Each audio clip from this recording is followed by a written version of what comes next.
Hello and welcome back to the Bible verse by verse.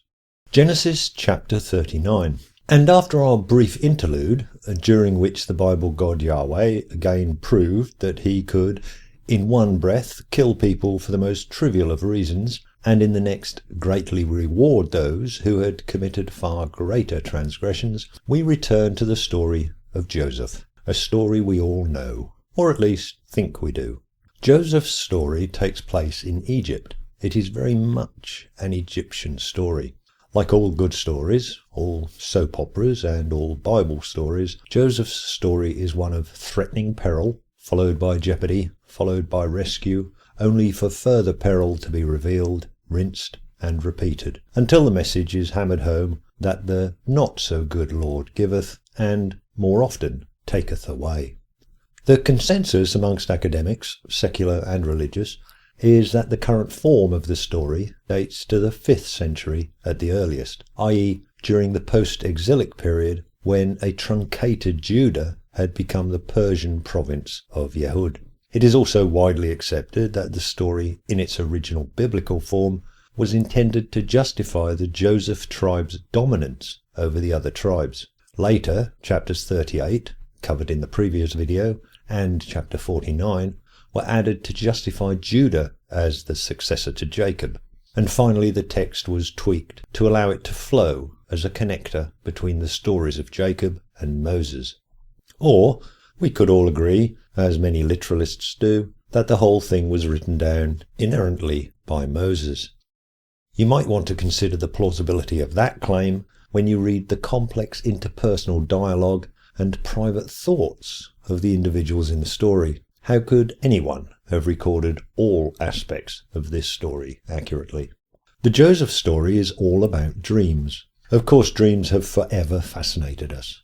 On Christmas Day, I watched the Doctor Who special, all about dreams within dreams within dreams, as the Doctor and his midget friend get attacked by the Cantrafari. And I can think of Inception, Vanilla Sky, Eternal Sunshine of the Spotless Mind, Alien, Trainspotting, The Matrix, and loads more just off the top of my Google, which have dreams or dream states as a prominent part of the storyline.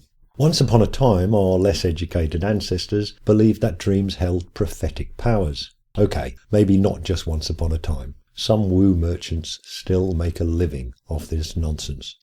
The Bible was written by a superstitious people to instruct and subjugate a superstitious people, and so is brimming with dreams and visions. We are told that Joseph was given the power of visionary foresight by God, which of course in no way invalidated his free will warranty, terms and conditions apply, and it was this magical power which directly led to Joseph being ostracized by his kin, thrown into a pit, sold into slavery, and eventually, as planned, led to the Egyptian exile. As I stated, the Joseph story is very much an Egyptian story, and interestingly enough, the Egyptians were very big on interpreting dreams. One dream interpreted in what is known as the Ramesseid Dream Book, a papyrus thought to date from the reign of Ramesses II, 13th century, is the dream of looking into a deep well. This is a bad omen, which means that the dreamer will end up in prison.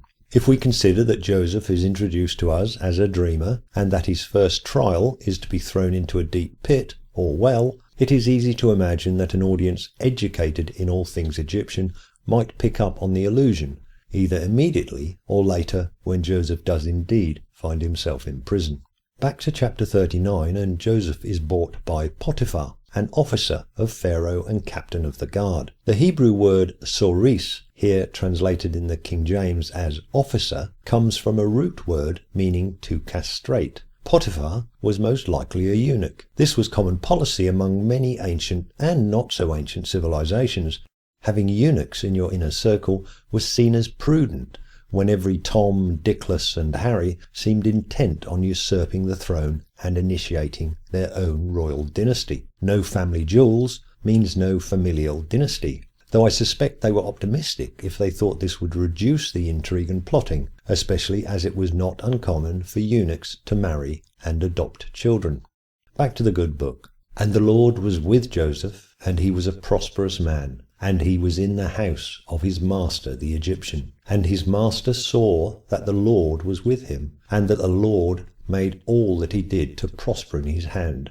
That's right, Potiphar, the pagan Egyptian, was fully cognizant of the fact that Joseph was under the protection of the one true God. Potiphar, the pagan, knew that Lord Almighty himself was running Joseph's life for him. And of course, once again, just as with Abraham's Pharaoh, Laban, Abimelech, Hagar, and all the other pagans Yahweh presents himself to in the Bible, the presence of Yahweh in Potiphar's life will have zero effect on him, and he will happily continue worshipping his pagan idols. Such was the impact Yahweh had on the pagans of the Bible.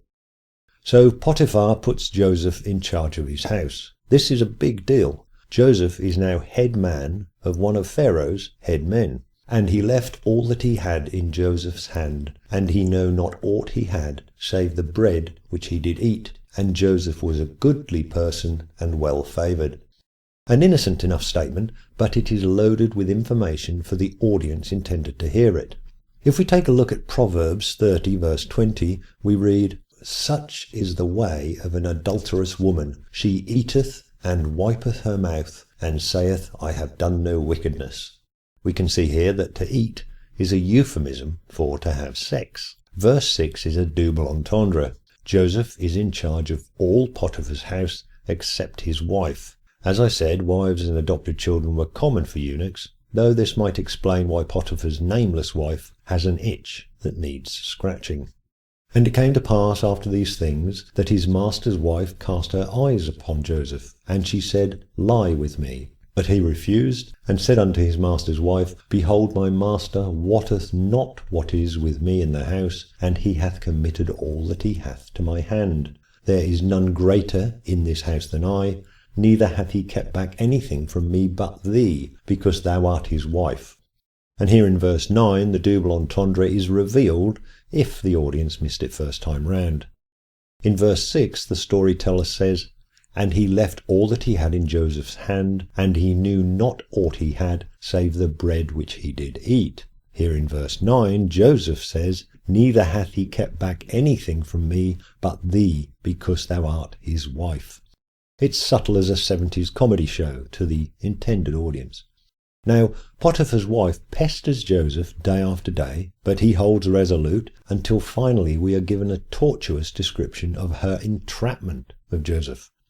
And it came to pass about this time that Joseph went into the house to do his business, and there was none of the men of the house there within. Are we to presume that every other time she demanded sex there were other men present, or are we simply being left in no doubt that there are no witnesses this time? And she caught him by his garment, saying, Lie with me. And he left his garment in her hand, and fled, and got him out. This is added to show that there was hard evidence of his presence in her presence. And of course Moses had all this detail to hand when he later wrote the story down. And it came to pass, when she saw that he had left his garment in her hand, and was fled forth, that she called unto the men of her house, and spake unto them, saying, See, he hath brought in an Hebrew unto us to mock us. He came in unto me to lie with me, and I cried with a loud voice. She obviously had to have cried with a loud voice, or it would not have been rape, even though God won't give this law to Moses until Deuteronomy. And having cried out, and not been heard, she now calls unto the men of the house, who are able to hear her plain enough. So she tells her lie to her men servants, and then waits for Potiphar to return before presenting him with her evidence, the garment, and her story. And what does Potiphar do? One would expect Joseph's life to be forfeit. A slave attempting to rape your wife would call for only one sentence. But no, Potiphar decides to send Joseph to the king's prison. Perhaps Potiphar was not hoodwinked by his wife after all. Maybe it wasn't the first itch she tried to scratch. But the Lord was with Joseph, and showed him mercy, and gave him favour in the sight of the keeper of the prison. The Lord was with Joseph, which is why all of his siblings detested him enough to want to kill him, threw him into a pit, sold him into slavery, and why he is now in prison. With gods like that, who needs demons? It should be stated that this is hardly a novel story, The seduction, attempted seduction, or alleged seduction of one man's woman by a close confidant or relative is a story as old as time itself. The Egyptian tale of two brothers and Homer's story of Bellerophontes in the Iliad have very similar themes, as does every single modern soap opera if you wait a few weeks for them to cycle through their limited storyline repertoire of births, deaths, marriages, affairs, divorces, etc. And so Joseph goes to prison and divines the meaning of a couple of prisoners' dreams. 2 years later, when Pharaoh wants a particular set of dreams interpreted, and no one in the world appears capable of interpreting them, despite having access to the Ramessene papyri and their own wits, Joseph is called for and does his parlour trick again.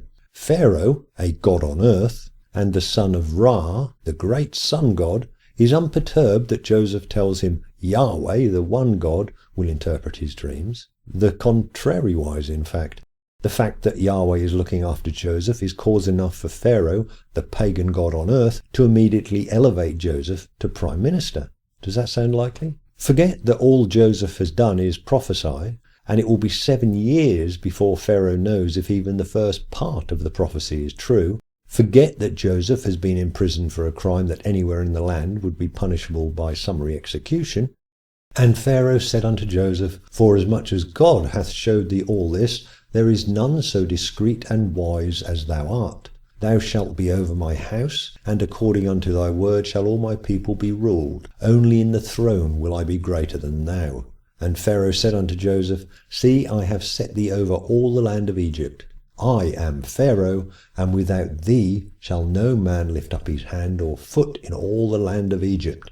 And so the pagan Pharaoh gives Joseph the daughter of a priest of Ra as a wife, because Yahweh had shown Joseph how to interpret his dreams. Remember all the trouble that Abraham, Isaac, and Jacob went through to ensure that the promised people did not breed outside their own family. Yet here is Joseph marrying and progeniting with a heathen Egyptian. I find that a little odd, but possibly more evidence that this is an Egyptian story borrowed for the Bible. Joseph, presumably on parole, now takes over running the entire country and starts storing grain in preparation for the famine years to come. And unto Joseph were born 2 sons before the years of famine came. And Joseph called the name of the firstborn Manasseh, and the name of the second called he Ephraim. I shall come to the story of Manasseh and Ephraim later, and also present evidence that it was the tribe of Joseph alone, rather than the Israelites as a whole, who were resident in Egypt and eventually undertook the Exodus. But for now, never mind the details, just look at that technicolor coat and be amazed. And thank you, as always, for watching.